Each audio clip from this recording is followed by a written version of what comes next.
Hi, this is Larry Kaye with ShadowAnyone.com and the creator of the Investigator's Ultimate Guide series, which is premium private investigator training from someone who's been there and done that. If the thing that you're trying to do is easy, then somebody else would have already done it, and that means no case for you.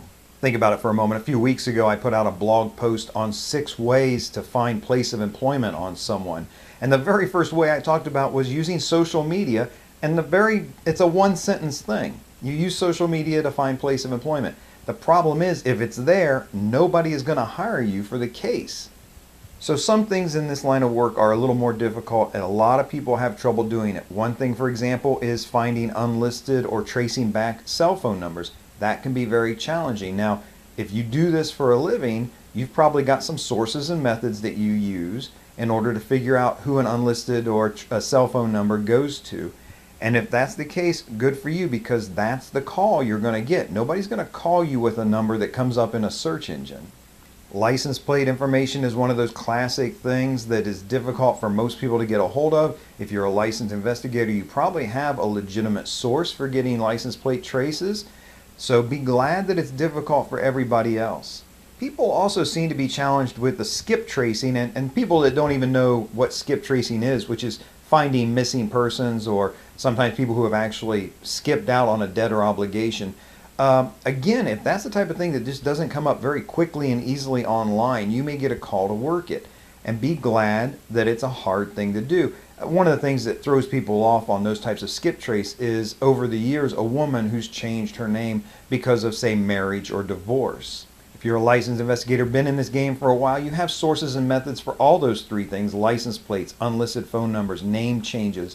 If you're not licensed yet and you're having trouble because you can't access some of the restricted access databases that are out there, let me throw just some suggestions at you. First of all, license plate traces. I've got a few different videos. If you go over to ShadowAnyone.com and type in license plate, you'll find a few different blog posts I have with just little ideas here and there about how to trace a license plate, or maybe find out who's associated with a license plate, even if it's not an exact trace. One of the things I talk about is using parking violations to do that.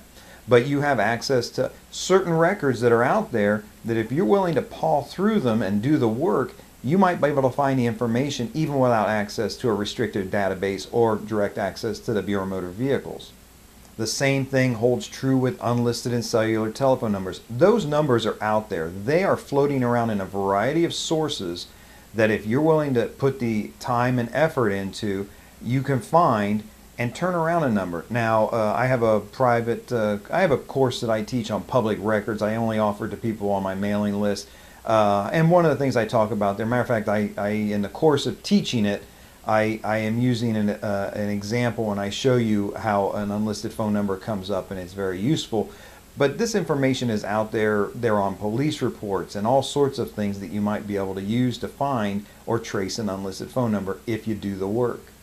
Name changes are a tricky thing. Again, for those of us who can just type a social security number into a database, up will come pages and pages of information on that person. In fact, if you haven't done this or don't have access to that, it might freak you out to know how much information comes up just typing in a name, even if it's not the person's current name, maybe name and date of birth. The more you can narrow down, these databases are so vast that the more you can narrow it down, the better, or you will just get flooded with too much information. But a really good source to find name changes are obituaries. You can find that. Sometimes you have to go to a library because they'll have access to a newspaper database. You don't want to subscribe to a newspaper just necessarily for a one-time search. But obituaries give you good information on name changes. Now, you might think to yourself initially, well, if my subject, the person I'm looking for, is dead, that doesn't really help me. But we're not just talking about the subject. Maybe the person's parents or a grandparent has passed away, and in the obituary will list relatives that they're survived by, and in those obituaries you're going to find maiden and married names, plus other relatives that might know the location of the person you're looking for. So good information to have, no special access required. But for the average person who's just used to going to a search engine and typing in a few things and coming up, when they come up blank, they got to come to you because it's too hard for them. Be glad it's a little bit difficult. So if you come up upon something in this line of work or in life in general that you find challenging, or sometimes you might say it's almost impossible, embrace that, because when you break through it, it puts you ahead of everybody else who's not willing to do that. This is Larry Kaye with ShadowAnyone.com. Remember, do the right thing, even if it's the hard thing.